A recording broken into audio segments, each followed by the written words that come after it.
Now that R.Kelly is in prison, a lot of us had foolishly assumed that his curse would be lifted from the world.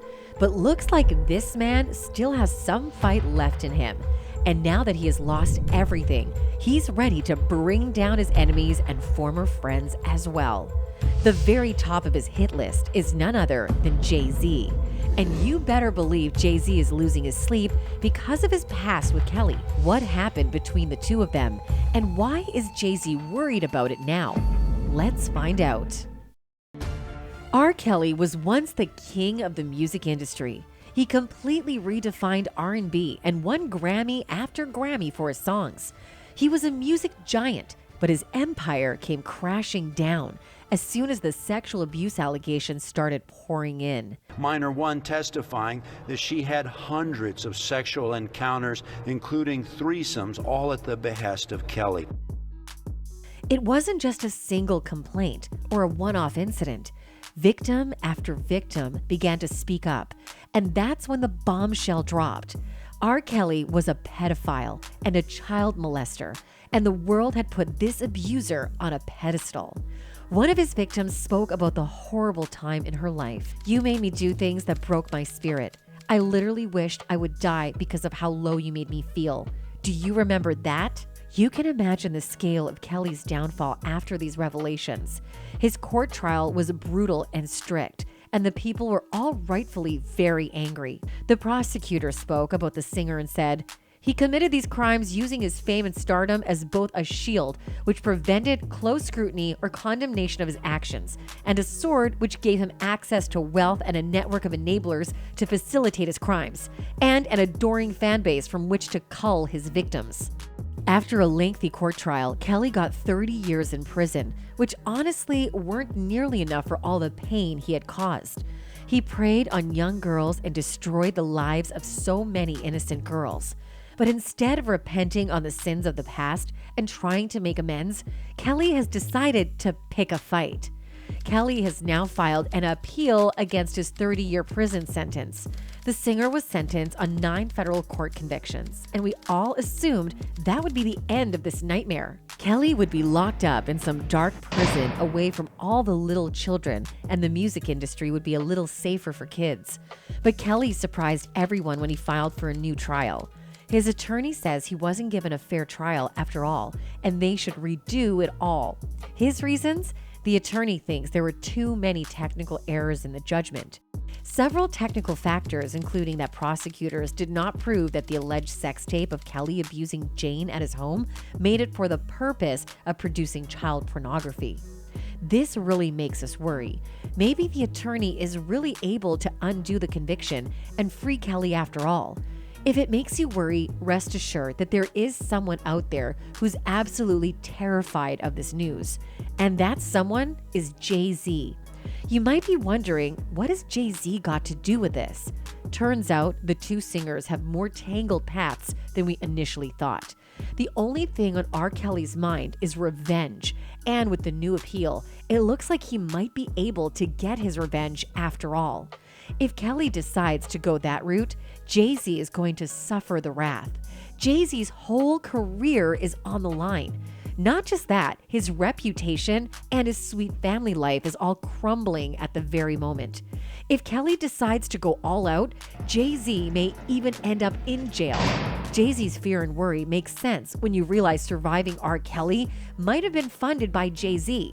To understand why Kelly is so fixated on ruining Jay-Z's life and why Jay-Z is so scared of him, you'll have to go all the way back to the beginning of their relationship. Jay-Z first worked with R. Kelly in 1996 on the Changing Faces track, All My Days. Jay-Z and R. Kelly were both the top singers in the industry, so it just made sense for them to collaborate on tracks. But people loved the duo a lot more than they originally thought, and so the occasional tracks turned into a full album and a world tour. The best of both worlds was going to be the album of the year, or even the decade. But with Kelly, what can you expect but a mess? In 2002, a video showed up that shook the whole industry. A 27-minute video of R. Kelly having sex with a minor. Kelly immediately came out with a sob story about how people were making up fake stories to destroy him. He straight up refused to admit it and said, "It's very difficult for me, but you know, I'm innocent. It's crap, and that's how we're going to treat it. All I know is this. I have a few people in the past that I've fired, people that I thought were my friends, and that's not my friends. Ever since then, it's been threats on what they're going to do to me if I don't pay them this. They'll put a story out, and when I refuse to pay them, and now here comes this story." Some people from the industry were convinced that Jay-Z knew all about Kelly's disgusting actions, and he let them get away with it. Rapper Nas believes it was impossible for Jay-Z to know. "You can't tell me Jay didn't see a 14-year-old girl come into the studio and sit on R.Kelly's lap. You gonna tell me he didn't see no 14-year-old girl come into the vicinity?" Jay-Z, however, is a smart man, and he knows if there's one thing you never do is to jump into another man's mess. He refused to speak on the incident or pass any judgments of his own. Got love for the dude, if he's guilty, I just hope and pray that he get help. If he's not, I wish everybody, everybody embrace him. Clearly, Kelly saw that person he assumed to be his well-wisher and friend would rather stay clear of any controversy than to speak in his favor. Still, the two keep their personal feelings aside and start working on the Best of Both Worlds tour. But I guess the tour wasn't really the best of both worlds, as the downfall came pretty quickly. From the very start of the tour, Kelly was skeptical of Jay-Z and his intentions. And R. Kelly finishes the show complaining that he thinks that Jay-Z's crew sabotaged his lighting setup to ruin his show. The tour went on still, and everyone thought the two sorted out their issues. But the real incident was yet to happen. R. Kelly cuts the Best of Both Worlds show short. It's later reported that R. Kelly actually assaulted the lighting technician on the show, though no charges were pressed. This was shocking for everyone, as nobody really expected Kelly to get into a fistfight when all the eyes were already on him. But as I said before, what can you expect from Kelly other than a mess? If it was a smarter artist, he would act right and make sure not to make any more controversy for the rest of the tour. But Kelly didn't think this far and continued on his shenanigans. The tour was cut short after a shocking incident during the first of 3 shows at New York City's Madison Square Garden. Prior to the show, R. Kelly gets a phone call. Now, he never explicitly states what's on this call, but he suggests that somebody is threatening his life. Kelly thought someone was trying to kill him and even claimed that he had received death threats before the concert. Kelly was on edge the whole time, and honestly, it seemed like he was losing his mind. After all he had done, we wouldn't be surprised if the death threats were in fact true. But imagine Jay-Z's frustration, because now there were people in the stadium thinking someone was out there with a gun, ready to shoot people. At this point, Jay-Z was done. "Everybody, you okay? You safe? There's no guns in the building." I really tried to hold this thing together. I really tried. Jay believed Kelly was ruining his tour and his reputation by being disrespectful and spoiled. And Kelly was out there convinced that Jay-Z was out to get him. Jay-Z had given Kelly a chance, even though his allegations were as severe as they get. Obviously, it wasn't out of any brotherly love on Jay-Z's part, and only from a business point of view. But still, he had not abandoned Kelly completely as of yet. But that day, things blew up entirely. 3 sold out shows in the Garden, 5 New York shows. I mean, that's just There's no way possible that this is going to be fixed. And I can't do it. I can't do it. Jay-Z was convinced that either Kelly was losing his mind or being disrespectful on purpose, because after such strict security, bringing a gun into the stadium was impossible. But that's where it gets interesting. Kelly himself had brought guns inside the stadium. Rapper Cassidy admitted that he had given guns to Kelly and his goons himself. That too for Kelly's feud with Jay-Z. They was going through something. I didn't know it was with Jay-Z. I didn't know who it was with. But I know I wanted to get out there and perform. That's all I was focused on. This wasn't the end of the drama either. Kelly's team was busy convincing Kelly to get back on stage and fix the mess. But Kelly wasn't done ruining things yet. He decided to get into another fistfight, this time with Jay-Z's close friend Tyron Ty Smith. Kelly isn't much of a fighter, so of course Smith ended up sending him to the hospital. Afterwards, Jay talked about the incident in interviews and said that Kelly's actions were foolery. He thought that insecure Kelly was jealous of the crowd's love for Jay. but Kelly told an entirely different version of the story. He said he panicked and left the stage, but when he calmed down and tried to return, he was pepper sprayed by Ty Smith. All this drama was pretty much the end of Best of Both Worlds tour for Kelly. Even though it was clearly Kelly's fault and the tour fell apart, he still came out and acted like a victim. The fans deserve better than this. I'd like the show to go on. It's really disappointing that Jay-Z and the promoter don't. Now that the tour was over, Kelly and Jay-Z got into another battle, this time a legal one. Kelly decided he needed to be paid for all the hassle and for getting him off the tour. So he went to court and filed a $75 million lawsuit. But Jay wasn't going to sit back and let that happen. So he countersued him and had some very interesting things to say about the man he was doing business with just a few days ago. The rapper claimed that Kelly transformed the tour into a nightmarish odyssey. He arrived late to shows, canceled without warning, and even left in tears. Now, I'm pretty sure crying isn't a crime, but apparently Jay-Z thought so.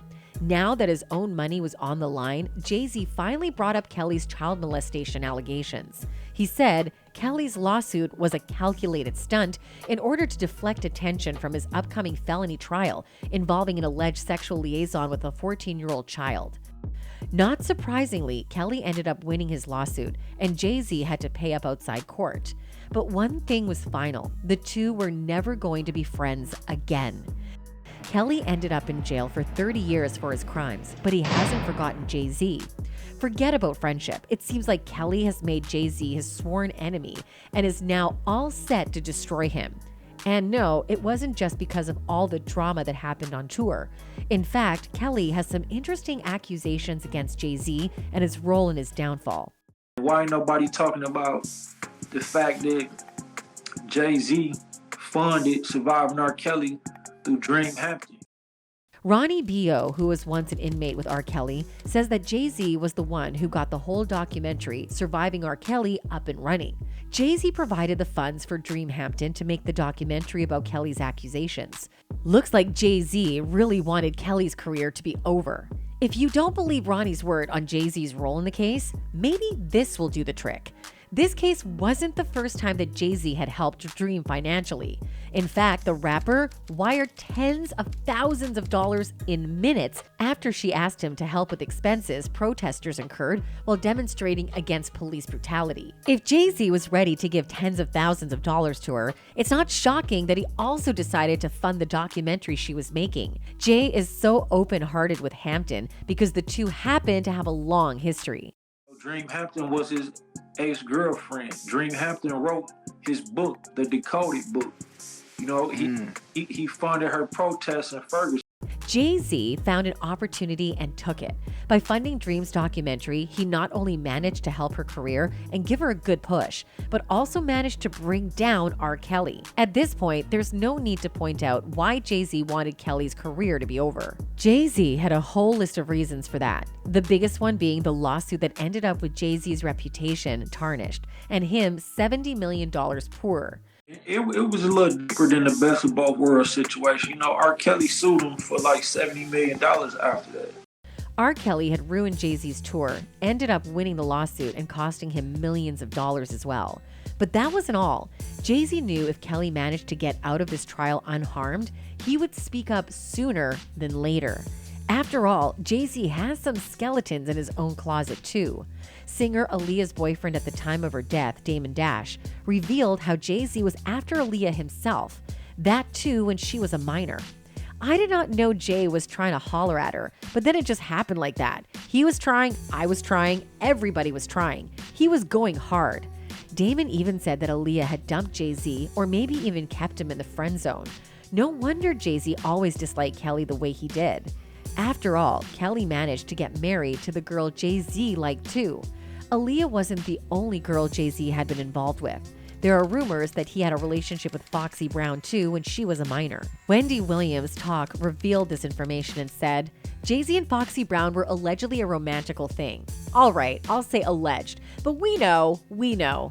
Yeah, she hit it before Beyonce, allegedly.